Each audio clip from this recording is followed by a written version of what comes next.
Vertigo 2 is one of the most hyped games in VR, mainly due to the fact it's developed pretty much by one guy who did a stint at Valve, and for those of us who have played Valve's library of games, there's quite a bit of nostalgia here, with hints to Half-Life and Portal, and at times it does feel like a Valve developed game to its credit.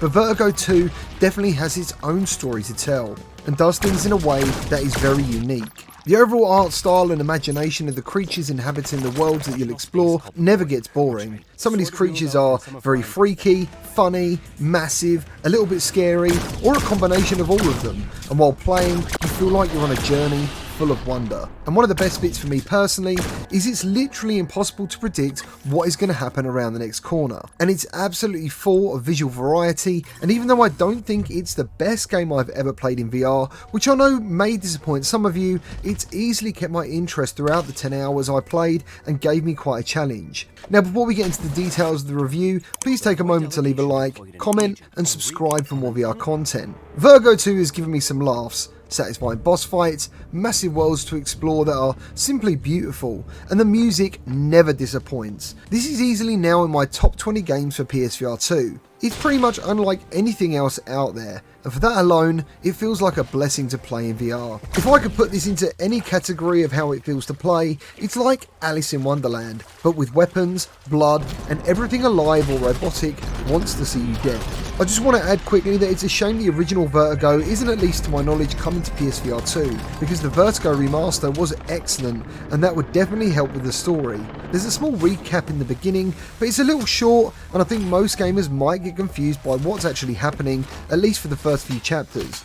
But trust me, if you keep playing, watching the very cool cinema type VR cutscenes, and getting to know the characters, you'll soon understand the story, which by the end of the game is pretty cool. If you want to figure it all out a little quicker though, there is an in-game encyclopedia documenting everything you come across and in backstory, but ultimately this is a shooter above everything else, so if you just keep walking forward and shooting, you'll be okay.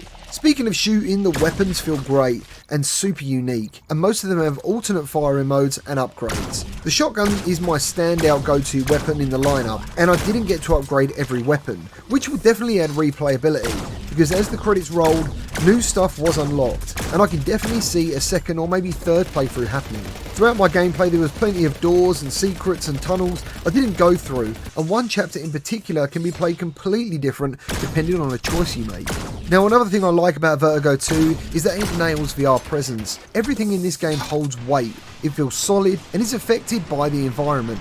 The haptics are also put to good use and feel right at home on PSVR 2. Speaking of PSVR 2, let's get into the highs and lows of the PSVR 2 port.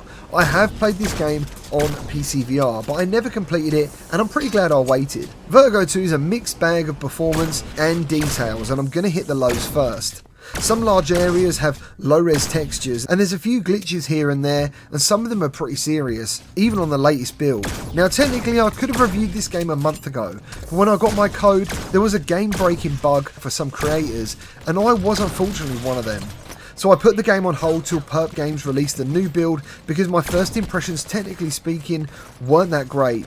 So I decided to start all over again for this review, and unfortunately I still think this game needs longer in the playtesting oven.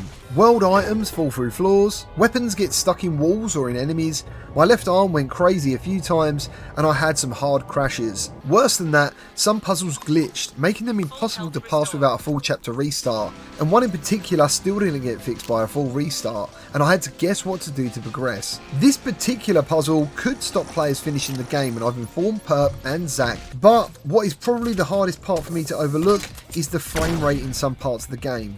Now don't get me wrong, these worlds can be absolutely huge in scale, full of buildings and action, but I would guess Vertigo 2 has a dynamic frame rate, and the PS5 is struggling to cope with what's happening in the headset.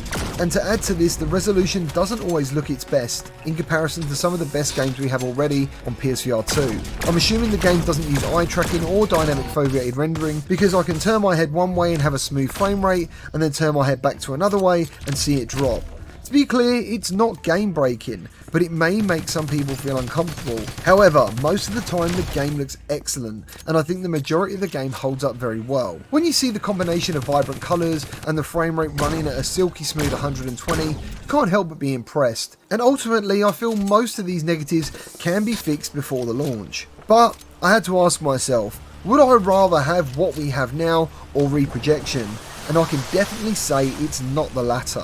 Because as I said earlier, when the game is at its best, it looks really good. And now onto my conclusion of Vertigo 2. Simply put, there is nothing else like it out there in VR. There is so many memorable moments, and all the technical issues aside, it's a really solid shooter with a great variety of weapons, characters and set pieces which are very memorable, and I love the sense of humour. As long as you heed my warning regarding the slightly lower resolution and the frame drops, I definitely recommend it. Upon rolling the credits, I feel very grateful to have played and experienced such a fantastic VR game, and PSVR2 owners are lucky to have it in its library. It gets a massive thumbs up from me, and it stands today as a solid buy recommendation.